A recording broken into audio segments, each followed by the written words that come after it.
1.5 পোয়া মসুর ডাল রান্না করেছি আম দিয়ে, একদম ঘন ঘন করে। আমি ডাল রান্না করলে এইভাবেই ডাল রান্না করি। ডাল হয়তো 2 মাস 3 মাস পরে একদিন খাবো শখ করে, এইভাবে একদম ঘন ঘন করে ডাল রান্না করব। আর এই যে মুরগির গোশ আছে দুপুরের, পাশে এই যে বোনের মেয়ে আসছে, আমার বাসার পাশেই বাসা। এখন সে কিছুই খাবে না, ডিমবাজি খাবে না, মুরগির গোশ খাবে না, ডাল খাবে না, তাহলে এখন পান্তা ভাত বানাই দিতে হবে। এই যে পান্তা ভাত বানানোর জন্য পেঁয়াজ মরিচ, আলফা ওর ভিতরে একটু পানি দিয়ে দাও তো, গরম ভাতের ভিতরে এখন এই পানি ভাত দিতে হবে। হ্যাঁ না না না, ও ঝামেলা হয়ে গেছে নাই।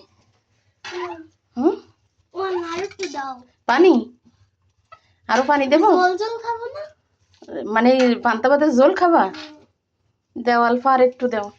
কি কথাবার্তা, গরম ভাতের ভিতরে যদি এরকম পানি, আরে আল্লাহ, এইবার কি পরিমাণ দিছে সোহাই যে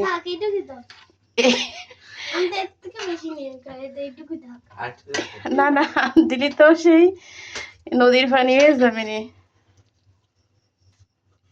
কি রে খাবে? আল্লাহ ভালো করে।